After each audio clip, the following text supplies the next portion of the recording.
This is a journey to explore one of the least understood aspects of what it means to be human. A journey to discover why we risk danger, even death, for the sake of another. Why did this woman make the ultimate sacrifice? What made this soldier run into a hail of bullets? What gave these two men the courage to rescue a complete stranger? In our quest to understand our instincts to help others, we'll find out how we're programmed to love and protect our children from birth. We'll travel across the globe to discover the surprising instincts we share with gruesome vampires. With intriguing experiments, we'll reveal how millions of years of evolution have made us generous to our families. And we'll go right to the edge of our scientific knowledge to understand how the most uniquely human instinct has helped us to become the most successful species on the planet. The instinct to put others first.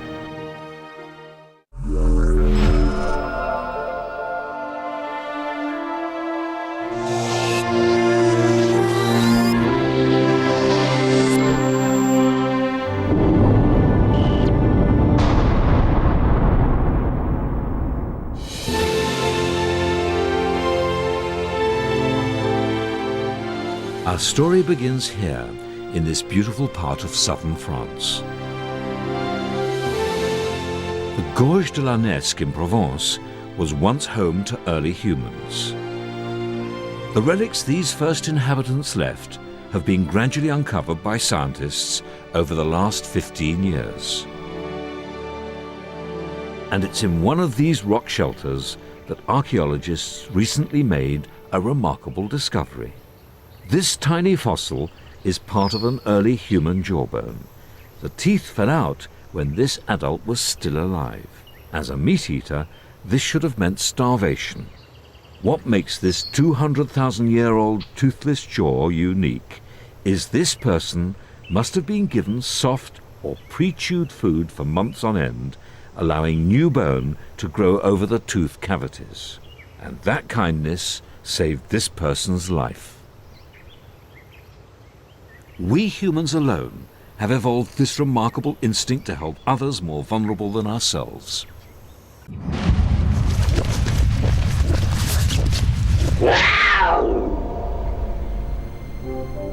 Here in Canada, that instinct to help others was put to the ultimate test when a mother was called upon to protect her son. Stephen Parolin is lucky to be alive. 6 years ago, he set off on a camping trip into the remote mountain forest with his brother, his mother, and sister, Melissa. It was pretty exciting.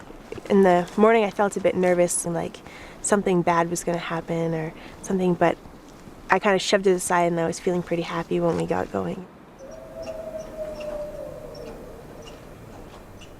They had almost reached the campsite when, without warning, the horses began to snort and rear. Something was wrong. I saw this head poke out of the trees on the left side of me, and I thought, oh, it's just a coyote. And then it came on. It's kind of, they have very sleek movements, and he just kind of like glided it out, and I kind of looked at it and I went, that's not a coyote. In fact, it was a cougar, a mountain lion, capable of killing prey twice its size. The cougar went straight for Stephen. It didn't even look at the rest of us. It just went directly towards Stephen.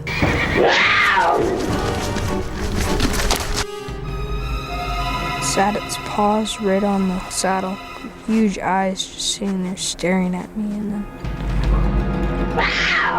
Face to face with death, 6-year-old Stephen didn't stand a chance. Stephen kind of fell off, and then as he was standing up, the cougar reached around his head like this with his paws and just ripped open his head.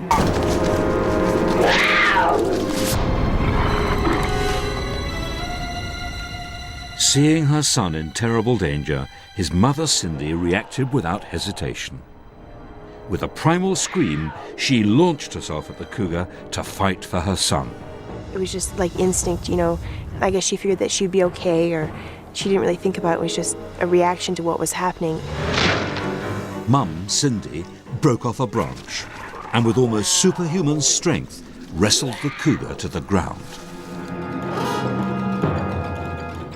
Locked in combat, she ordered the two older children to take Stephen to safety. It would be some time before they found help.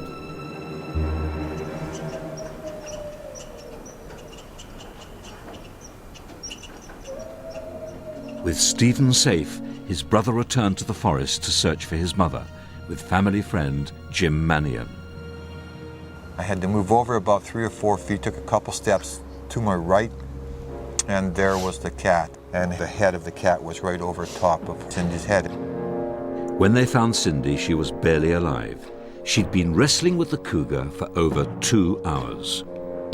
Jim took his gun and shot the cougar. Despite terrible injuries, Cindy had clung on to life. I really believe that she kept herself alive to see what had happened to her children. And I think after hearing that her children were safe, then she just at that point said, hey, it is time to go. Cindy died of her wounds on the way to hospital. The instinct to protect her children led her to make the ultimate sacrifice.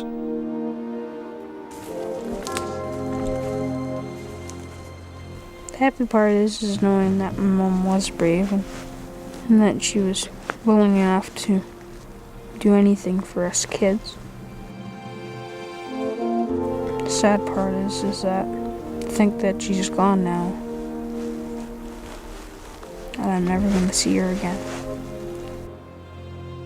In saving her son, Cindy demonstrated the most powerful heroic instinct we know, the mother's drive to protect her young.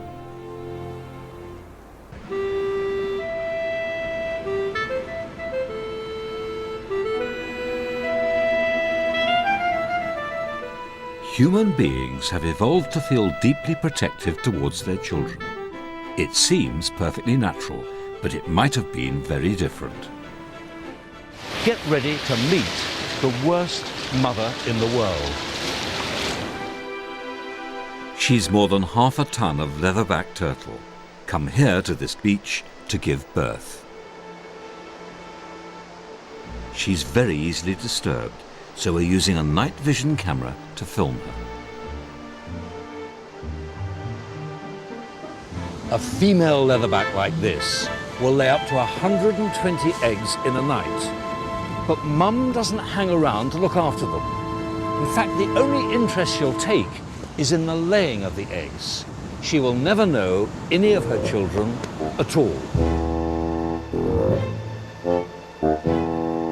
After a few minutes, the nest is full, and she simply covers her eggs with sand and returns to the sea, never to see her offspring again.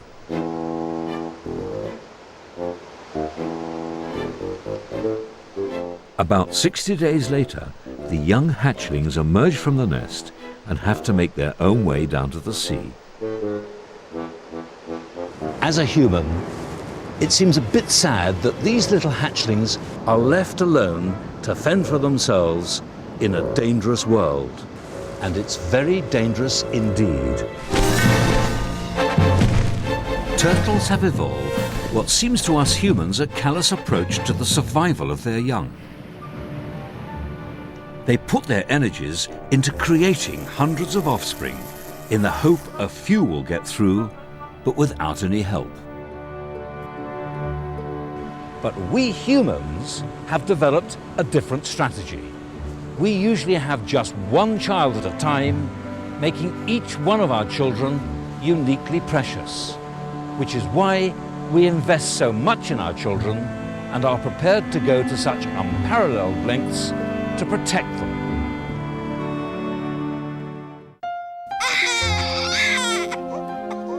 Millions of years of evolution have made us all loving parents. Right from the moment of birth, our brains and bodies help us bond instinctively with a newborn child. The key to making that happen is a hormone we humans share with all other mammals. It's called oxytocin. It has immediate and powerful effects. The new mum becomes hyper-aware of her baby. Her senses appear to work faster and more keenly. The release of oxytocin has been triggered in a primitive part of the brain, the hypothalamus. And this gives mum a powerful urge to feed her baby. And that suckling sets off nerve impulses in the nipple which travel up to the mother's brain, triggering her reward center and so creating a natural high.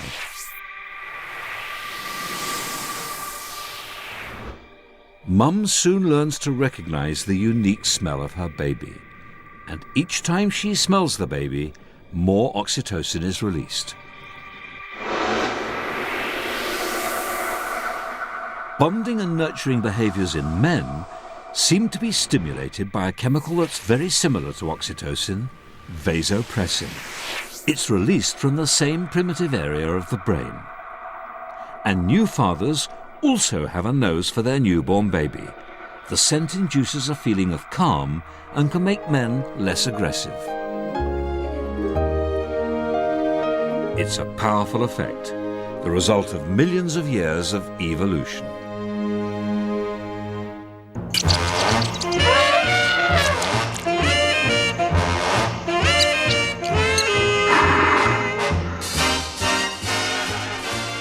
The drive to protect our young is shared by many other animals.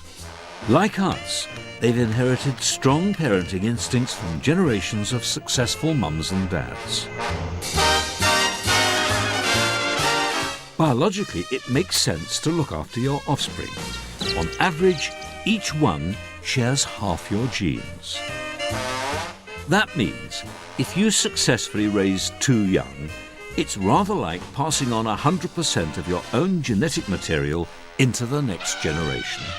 It's the closest we get to immortality. But for many species, this instinct goes further. Take these meerkats. They will